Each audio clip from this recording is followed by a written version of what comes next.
Hi friends, welcome to Sujatha Tirupati vlogs. ఈరోజు mutton బిర్యానీతో మీ ముందుకు వచ్చాను.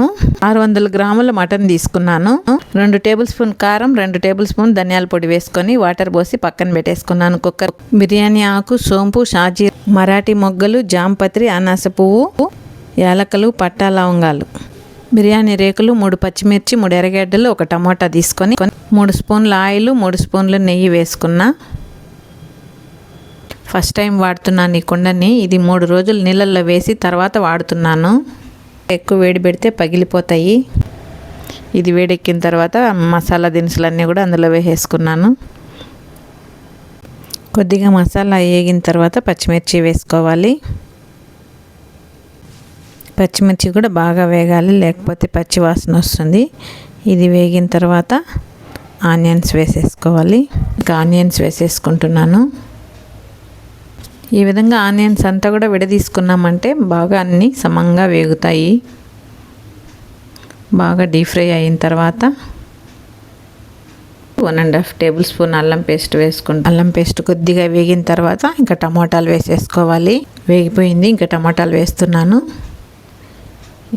పెరుగు 1 కప్పు. పెరుగు వేస్తున్నాం కాబట్టి టమాటాలు తక్కువ తీసుకున్నాను, 1 టమాటానే తీసుకున్నాను. కొద్దిగా ఉప్పు వేస్తే టమాటాలు అనేది బాగా వేగిపోతుంది. బాగా కలుపుకుంటూ ఉండాలి, లేదంటే అడుగంటుతుంది. కొద్దిగా మిరియాల పొడి, మసాలా తక్కువ తీసుకున్నాం కదా, మిరియాల పొడి వేసుకుంటే బాగా ఘాటుగా ఉంటుంది. పుదీనా వేసేసుకొని బాగా ఫ్రై చేసుకోవాలి. ఇది కూడా ఈ మసాలా అనేది బాగా డీప్ ఫ్రై చేసుకున్నామంటే బిర్యానీ అంత కమ్మగా ఉంటుంది. నూనె అనేది తేలిపోవాలి బాగా. ఆ విధంగా వచ్చిన తర్వాత ఉడకబెట్టుకున్న మటన్ని అందులో వేసేసుకుంటున్నాను. ఇది మొత్తం బాగా కలుపుకునేసి వాటరు 2 గ్లాసుల బియ్యానికి 4 గ్లాసుల వాటర్ వేసుకుంటున్నాను. ఇది కుండ కాబట్టి కొద్దిగా నీళ్ళు పీల్చేస్తుంది. నీళ్ళైతే బాగా కాగిపోయినాయి. ఈ విధంగా నీళ్లు బాగా ఉడికిన తర్వాత 1 అవర్ ముందు నానబెట్టుకున్న బియ్యంని అందులో వేసుకుంటున్నాను.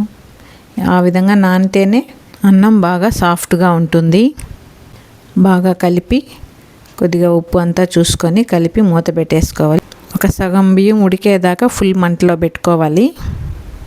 అడుగంటుకుంటా మధ్యలో ఒకసారి కలుపుకున్నామంటే బాగా మాడకుండా ఉడుకుతుంది.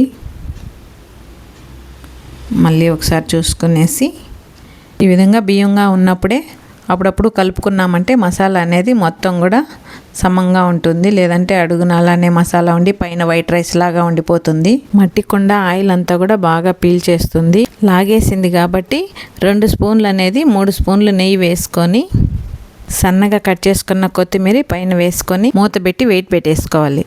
సన్న మంట ఒక 10 మినిట్స్ పెట్టి ఆఫ్ చేసుకొని 10 మినిట్స్ తర్వాత సర్వ్ చేసుకోవాలి. ఛానల్ అయితే సబ్స్క్రైబ్ చేయండి.